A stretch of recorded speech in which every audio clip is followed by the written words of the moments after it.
Os irmãos bem se lembram que em sua mensagem, o pastor Samuel frisou exatamente essa parte em que Saul declarou que ele foi forçado pelas circunstâncias, no verso 12. E aí ele ultrapassou aquilo que era devido a ele como rei. Ele não poderia fazer isso, mas ele fez, forçado pelas circunstâncias. Hoje eu quero enfatizar uma outra parte. O verso 8 diz assim: esperou Saul 7 dias, segundo o prazo determinado por Samuel. Não vindo, porém, Samuel a Gilgal, o povo se foi espalhando dali. Esperou Saul quantos dias? Quantos dias ele deveria esperar? 7 dias. Samuel não iria ultrapassar o prometido, mas o dia ainda não tinha terminado. Ele deveria esperar. Vamos orar? Senhor, fala conosco nessa noite. É a tua palavra, ó Deus. Que não seja a palavra de um homem, mas seja o teu Espírito ministrando ao nosso espírito. Que o Senhor confirme em nosso íntimo a tua palavra, em nome de Jesus. Amém. A cena que nós temos aqui era o povo de Israel se preparando para uma guerra.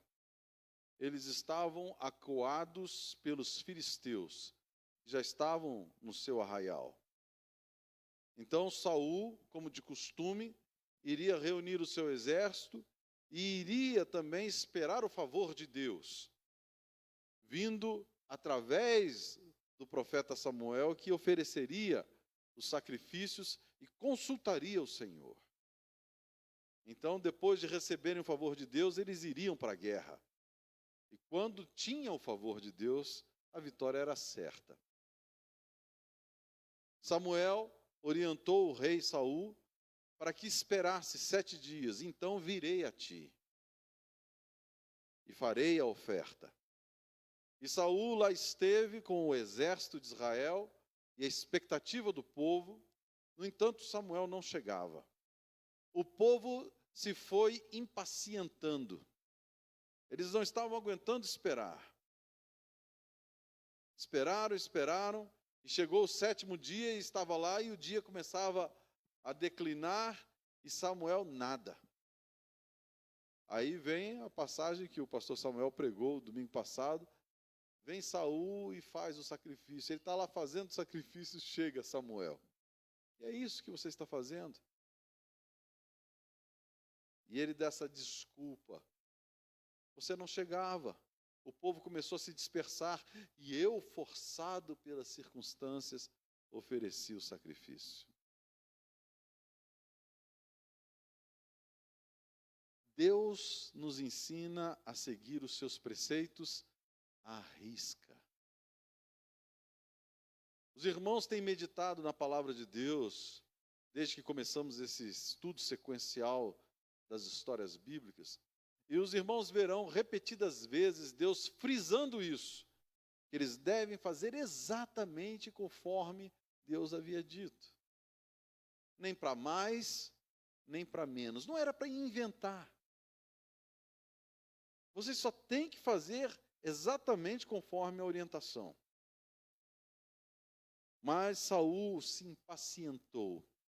Ele se deixou levar pela pressão do povo que começara a se dispersar. E o que eu quero frisar nessa noite é a importância de fazermos conforme a orientação de Deus, exatamente conforme Deus diz. Deus não pede nada além disso. Siga estritamente o que está escrito. Muitas vezes queremos inovar, dizer o que a palavra de Deus não diz. Queremos colocar sobre as pessoas circunstâncias ou coisas que não estão nas Escrituras. A nossa base e regra de fé é a palavra de Deus. É uma coisa que eu amo na nossa igreja, é que a nossa igreja, os irmãos bem sabem, tem um manual de regras da igreja. E o manual é todo pautado em cima da palavra de Deus. E uma orientação que nós recebemos não só como membros da igreja, mas também é frisado como pastores da igreja, que se alguma coisa a igreja fizer que destoe da palavra de Deus, muda a igreja, mas não a palavra de Deus. Não queremos forçar a palavra de Deus a dizer uma coisa que ela não diz.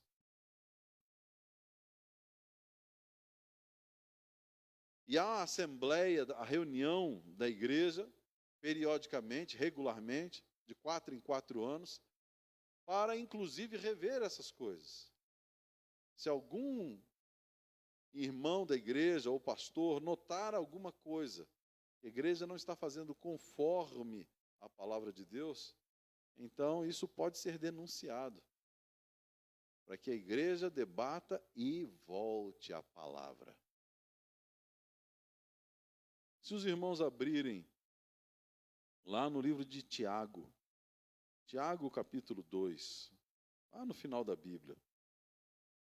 Tiago 2, 10, diz assim: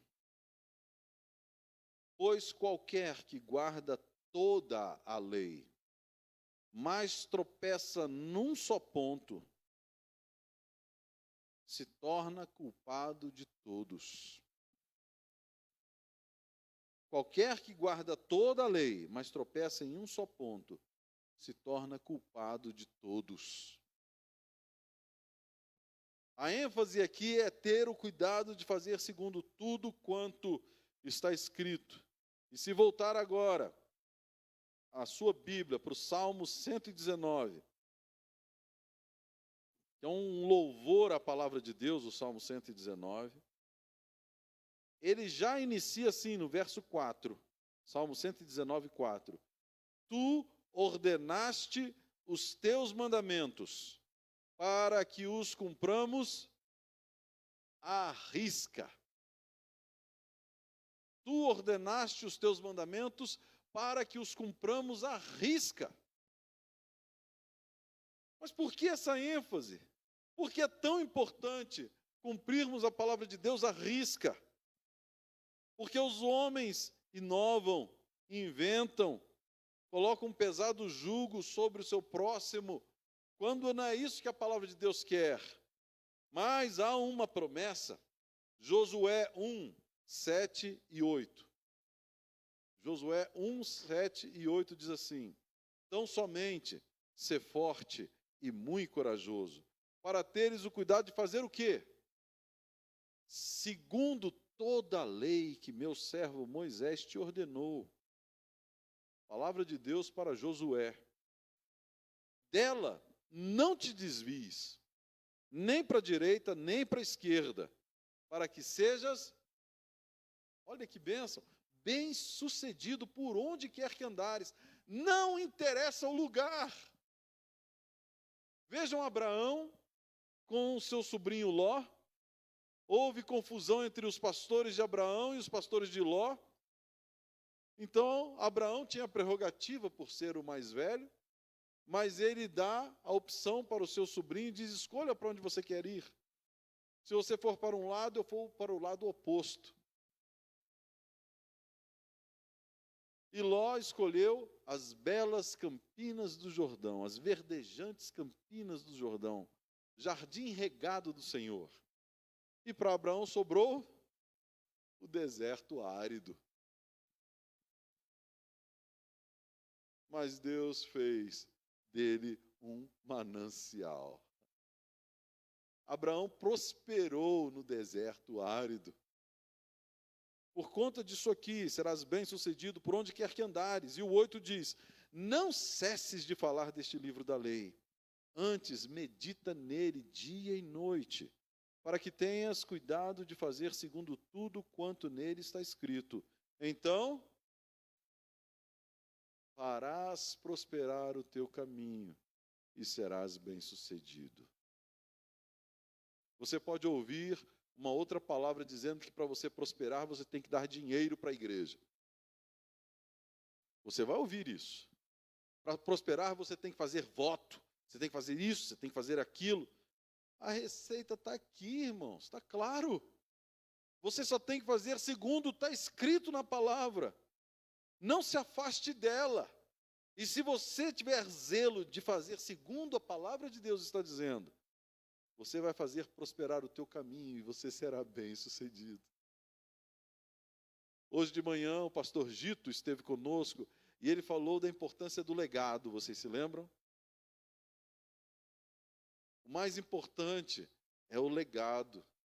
Para quem você deixa essa palavra? Para quem você deixa uma herança espiritual? Farás prosperar o teu caminho, serás bem-sucedido e você vai deixar herança, um legado para gerações. Porque Deus promete, em Êxodo 20, abençoar até 1000 gerações daqueles que o amam, daqueles que o seguem, fazem segundo a sua vontade. Você está vendo, Deus não pede para você inventar. Deus só pede para você seguir a sua palavra fielmente. Por isso nós a estudamos. Não existe vida cristã sem a palavra de Deus, sem conhecimento dela. Por isso nos debruçamos sobre ela, meditamos nela. Meditar é mais do que pensar, é se autoconfrontar com essa palavra. Ou seja, se ela diz que alguma coisa não vai bem em mim, eu mudo. Eu me submeto. Fazemos batalha contra o diabo, né? Falamos, você tem que resistir ao diabo e ele vai fugir de você. Como é que eu resisto ao diabo? Praticando a primeira parte desse versículo, sujeitando-se a Deus. Sujeitai-vos, portanto, a Deus, mas resisti ao diabo e ele fugirá de vós. Só há um jeito de resistir ao diabo, é quando você se sujeita a Deus. Sujeitar-se significa submeter-se, colocar-se debaixo da autoridade dele. Quando eu me coloco nessa posição, o diabo não me toca. Ele não tem essa autoridade.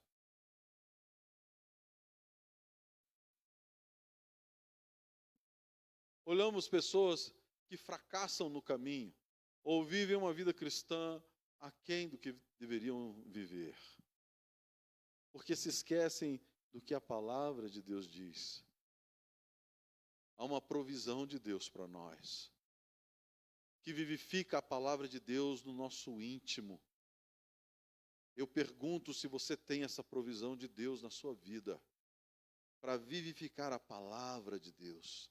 Não é um livro seco que eu leio e me canso, como dizem alguns conhecidos meus. Eu não leio a Bíblia porque é um livro difícil.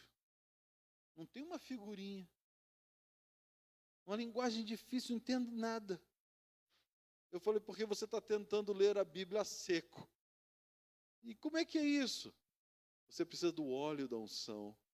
Você precisa da provisão do Espírito Santo na sua vida. Que ele venha sobre a sua vida e coloque fogo nessa página.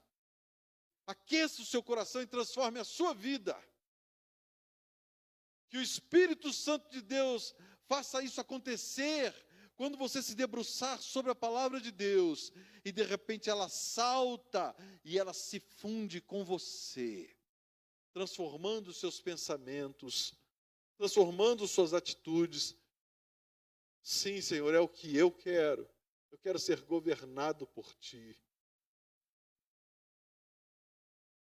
Sinceramente, você é dirigido por Deus. O salmista já dizia no Salmo 119, 11, guardo no coração as Tuas palavras, para não pecar contra Ti. Lâmpada para os meus pés é a Tua palavra, e luz para o meu caminho. Lâmpada para os meus pés, passo a passo. Essa lâmpada ilumina a minha caminhada. Mostra cada passo que eu tenho que dar, é para os meus pés. para que eu não tropece, para que eu não caia, para que eu ande seguro. Uma vida estável, uma vida cheia do Espírito de Deus, é o propósito de Deus para nós, irmãos. Para que tire do nosso coração toda ansiedade, toda aflição. Eu vejo gente nessa pandemia com medo da morte. É tudo que Satanás quer é que você tenha medo da morte. Mas o Deus da vida é que nos governa. Ele tem vida para nós. E se essa vida acabar, uma vida melhor virá. A vida eterna, de lá ninguém vai te roubar. Eu gosto de falar isso em enterros que faço de pessoas que viveram a fé em Cristo Jesus. Agora está guardada para sempre. Ninguém mais tira essa pessoa da onde ela está. Não haverá morte, não haverá mais tristeza nem dor. Uma eternidade dinâmica, fascinante, se descortina para ela, onde nem olhos viram, nem ouvidos ouviram, nem jamais penetrou em coração humano o que Deus tem preparado para essas pessoas.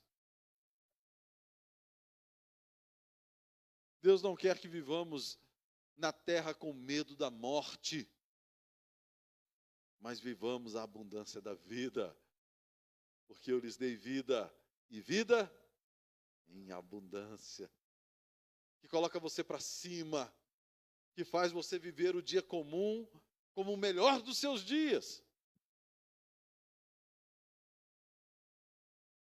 que alegra o dia das pessoas com as quais você convive. Ontem eu tive o prazer imenso, e nós vamos assistir daqui a pouco, o trabalho que os jovens estão desenvolvendo. Trabalharam duro, ajuntaram dinheiro e foram para as ruas para abençoar pessoas. Vocês viram os jovens aí fazendo brigadeiro, vendendo brigadeiro. Vocês engordaram com os brigadeiros aí dos jovens, né? Eles se esforçaram, juntaram lá um dinheirinho. É para que esse dinheiro? Não é para eles. Não foi um dinheiro para eles curtirem, passearem, nem fazerem nada, mas foi um dinheiro para eles alegrarem o dia de alguém.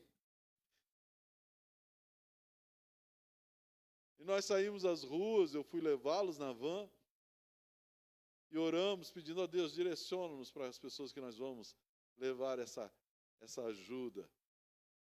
E o primeiro rapaz que nós paramos foi um vendedor de balões.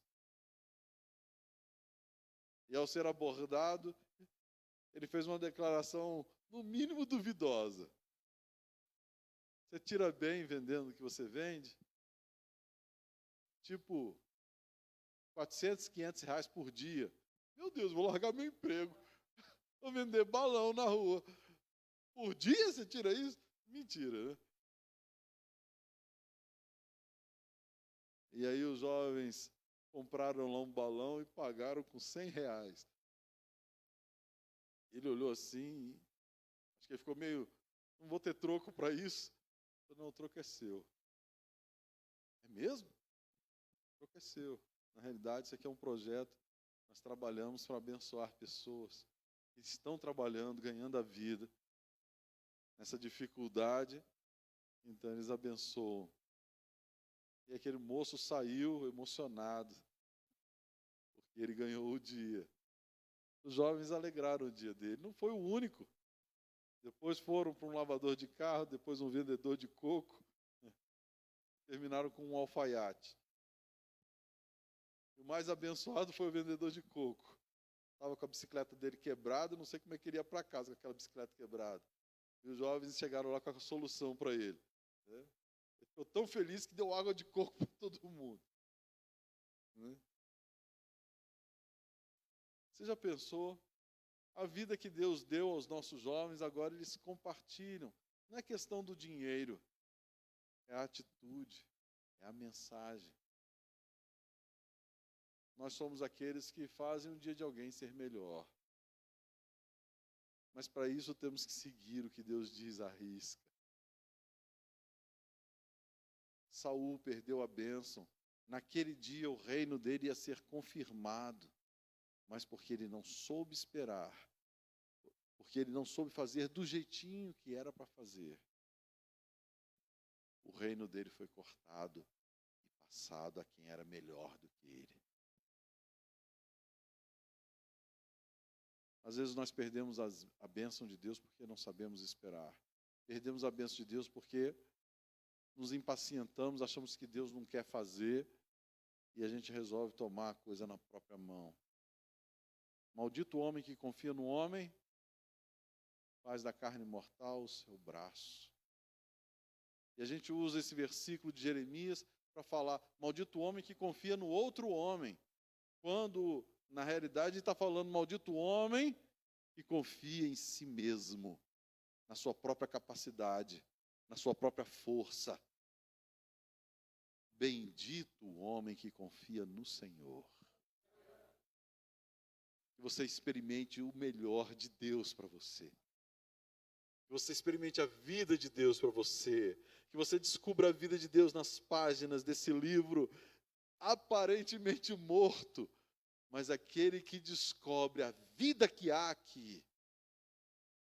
Hoje nós lemos na manhã o versículo do Salmo que diz: a intimidade do Senhor é para aqueles que o amam, aos quais dará a conhecer a sua aliança. O poder da sua aliança, o poder de andar com Ele, de conhecê-lo de perto. Que você seja essa pessoa que experimenta de Deus cada dia, que não se impacienta, mas sabe fazer exatamente conforme a palavra de Deus orienta. Amém?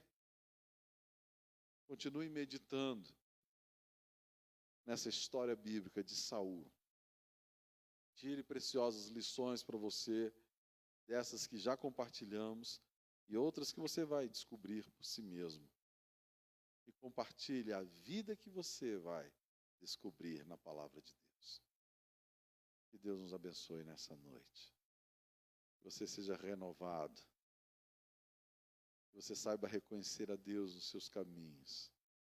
Saiba ser grato e reconhecê-lo em todo o tempo. Uma das mensagens, só para finalizar, uma das mensagens que os jovens colocaram lá foi que Deus não se esqueceu de você. Deus não se esqueceu de você. Quando estamos no mais profundo abismo, aquela mão misteriosa entra na nossa escuridão e nos levanta. É só Ele quem faz isso. E nos coloca de pé e firma os nossos pés numa rocha. Feche seus olhos. Senhor amado, nós estamos na Tua casa nesta noite. Nosso coração está cheio de alegria e gratidão, porque vemos a Tua fidelidade, ó Deus. O Senhor nos salvou de um laço de morte. O Senhor nos tirou de um poço de perdição. O Senhor tem dado sentido à nossa vida, tem alegrado os nossos dias, tem dado visão e missão, ó Pai, para realizarmos a Tua vontade. O Senhor nos tem revelado a Tua palavra e, ó Deus, nós queremos mais e mais conhecê-la e praticá-la. Recebe o nosso louvor nessa noite, ó Deus. Continua ministrando ao nosso coração quando meditarmos na Tua palavra. Que ela não seja um livro estranho, mas seja um livro de cabeceira, íntimo nosso. Que meditemos nele dia e noite.